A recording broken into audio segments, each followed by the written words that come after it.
Magandang araw kapamilya, nagbabagang mga balita, pumuputok ang mga istorya ngayong araw. Live sa ANC Kapamilya Channel, A to Z, Jeepney TV at All TV2. Mga impormasyong mahalaga live din sa YouTube at TikTok. No more, no less. Hatid ng TV Patrol Express. Sa ulo ng ating mga balita, nanawagan ng hustisya ang ama ni John Ismael, ang nawawalang anak ng pinatay na policewoman na si Police Senior Master Sergeant Diane Marie Molinido. Huwebes ng gabi nang magtungo sa Victoria, Tarlac ang John Molinido at ilang kaanak para kilalanin ang bangkay ng batang natagpuan sa liblib na taniman sa Barangay Maluwit. Isang magdadamo ang nakita umano sa labi ng batang nakabalot umano ng plastic at naagnas na. Agad itong inireport sa pulis. Isa si John sa itinuturing na person of interest ng pulisya sa pagkawala ng mag-ina. Nanawagan naman siya sa isa pang POI na ahente ng sasakyang kasama umano ng dalawa bago nawala na lumantad at makipagtulungan sa investigasyon. Patuloy ang follow-up operation ng Victoria Municipal Police Station para sa ikalulutas ng kaso. Makipag-cooperate lang siya. Sabihin niya lang kung anong nalalaman. Hindi ko pa tanggap eh. Hoping pa nga ako na buhay yung anak ko eh. Sana mabigyan ng hustisya. Hindi niya deserve yung ganong ginawa sa kanya. Masakit na masakit na masakit. Nagkipag-coordinate din naman tayo sa ibang concerned units, concerned police stations to dig deeper in this case. So we will exert all our efforts para masolve po itong kaso na to. Sinampahan na ng kasong robbery ang 6 na pulis na inaresto kaugnay ng magkakasunod na pang-hold up sa Makati noong January 24 at 28. Sinimulan na rin ng PNP Internal Affairs Service ang paghahain ng kasong administratibo sa mga suspect. Bukod naman sa naunang 3 complainant sa Makati, lumalabas na may mga biktima rin umano ang mga suspect sa Pasay City.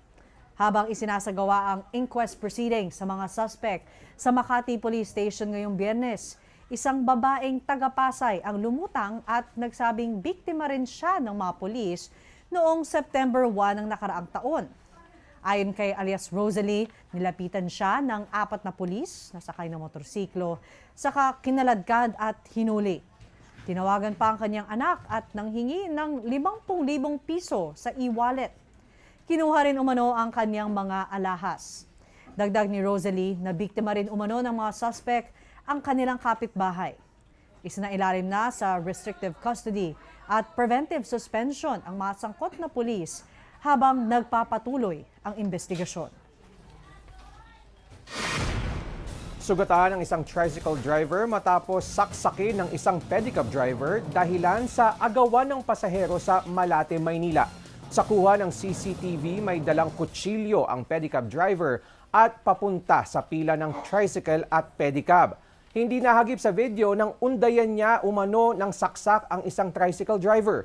Naawat ng mga katoda ang suspect na tumakas matapos maagaw sa kanya ang gamit na kutsilyo. Nakunan din sa CCTV na mag-isang naglakad ang dugo ang biktima at dumiretso sa barangay para magpadala sa ospital. Ayon sa barangay, naggalit ang suspect matapos maagawan ng pasahero at mawala ng 50 pisong kita. Ligtas na sa tinamong saksak sa dibdib at hiwa sa braso ang biktima. Pinaghahanap naman ng pulisya ang suspect. Mahaharap siya sa kasong tangkang pagpatay. Mahigit 220 million pesos na halaga ng gadgets ang nasabat ng mga tauhan ng PNP Highway Patrol Group matapos harangin ang 4 na closed van sa Quezon City nitong Miyerkules. Ayon sa HPG, unang nasita ang mga truck sa checkpoint sa Mindanao Avenue dahil sa paglabag sa batas trapiko. Nang suriin ang laman ng mga sasakyan, kahon-kahong cellphone at tablets ang bumulaga sa mga pulis. Posibleng misdeclaration umano ito at may paglabag rin sa dapat bayarang buwis. Batay sa mga dokumento, cellphone accessories ang nakadeklarang karga ng mga truck. Kumpiskado ang mga gadget at na-turn over na sa Bureau of Customs. Nasa kustodiya naman ng Regional Highway Patrol Unit, NCR, ang mga driver para imbestigahan. Arestado ang lalaking tumangay umano ng 16 na milyong pisong halaga ng investment para sa isang wellness hub sa Parañaque City. Sa entrapment operation sa Parañaque City, naaresto ng mga operatiba ng National Bureau of Investigation ang 55 taong gulang na suspect nitong Huwebes. Humihingi ng nasa 1 milyong piso ang suspect sa babaeng biktima na napag-alamang kasosyo niya sa negosyong wellness hub sa nasabing lungsod. Napag-alaman ding nasa 16 million pesos na pala ang nakulimbat ng suspect mula sa higit 20 investors, kabilang ang ilang overseas Filipino workers. Hinikayat niyang mag-invest ang mga biktima ng malaking halaga, pero sa huli, nagsara rin ang negosyo at tinakas umano ang kanilang pera makalipas lamang ang 2 buwan. Giit ng suspect, napunta ang lahat ng pera sa negosyo at wala umano siyang itinatago. Nasa kustodiya na ng NBI ang lalaki na mahaharap sa kasong estafa. Sa sports, proud ang Pinay tennis ace na si Alex Ayala bagamat nabigo sa pagsabak sa Philippine Women's Open.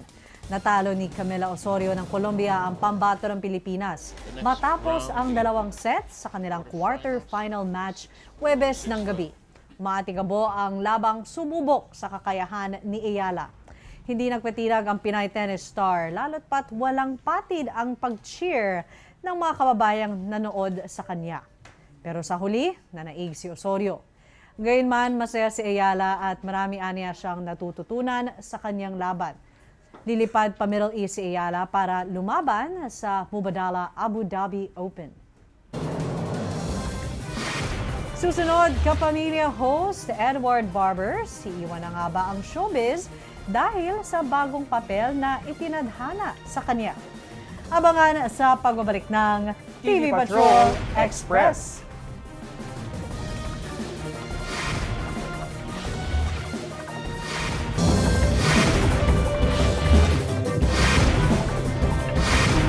Nagbabalik ang TV Patrol Express. Pinanindigan ng driver ng aktres na si Rian Ramos na si alias Totoy na nagsasabi siya ng totoo kaugnay ng kanyang reklamong pambubugbog laban kina Ramos at beauty queen na si Michelle D at isa pa. Ipinakita ng kampo ni Michelle D ang mga ebidensyang nagpapatunay umano na nasa Iloilo siya noong January 17, kabilang ang mga selfie photos at itinerary. Taliwas umano ito sa salaysay ng nagrereklamong driver na binugbog siya noong araw na yon. Sinabi rin ng mga abogado ni Ramos at D na hindi tugma ang mga sugat ni Totoy sa sinasabi niyang pananakit. Iginiit naman ng driver na naroon umano si D sa condominium kung saan siya sinaktan umano bandang 3:00 ng madaling araw ng January 17 bago pa ang kanyang flight pa Iloilo. Dagdag pa ni Totoy, umalis lamang umano si D bandang 6:00 ng umaga. Matatandaang nagreklamo sa National Bureau of Investigation ang driver ng aktres ng pambubugbog laban kina D, Ramos at isa pa umanong beauty queen. Nasa verification process na ng NBI kaugnay sa reklamo ng driver.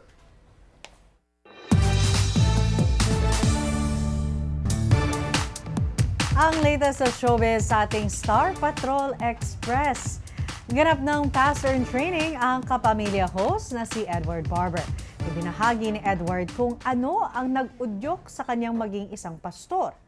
Kung dating nakatuon ang kanyang atensyon sa mga proyekto at pagiging artista, nagbagoan niya ang lahat nang makilala niya ang Panginoong Jesus.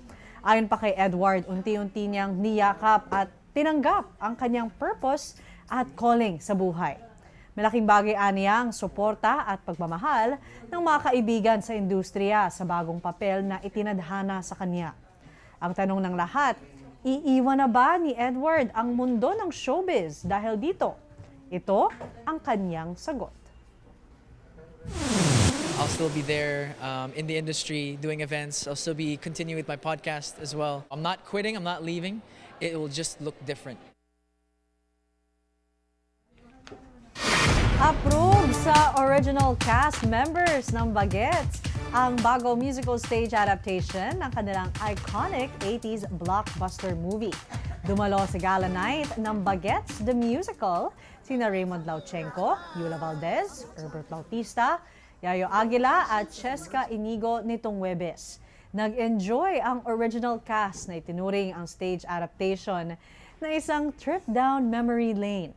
Mas naging makabuluhan din ang kanilang experience dahil sama-sama ang OG 80s casts na pinanood ito. It brings back so many memories because it's so much fun to watch. You know, the music, the characters. So it makes us all feel very, very nostalgic and very, very honored. Happier ako ngayon kasi kasama ko yung group. Natutuwa ako makita ang reaction ni Raymond, ni Herbert, ni Yula, ni Cheska.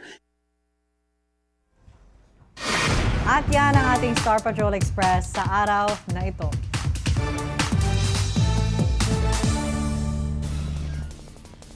So yun na nga, happy Friday. Happy Friday. Enjoy. Yes. Happy Payday Fridays. At hindi ko masabing happy traffic. Parang Hindi, basta... masokista. At medyo umaambon-ambon na, sabi ng ating FB na si Kuya Nino. We will trust you, Kuya Nins, na yun na nga. Ingat po kayo sa inyong pag-uwi. At yan ang mga nagbabagang balita. Huwag pong kalimutang mag-LSSC. Like, share, subscribe, and comment sa YouTube at TikTok. Ako po si Rafael Bosano.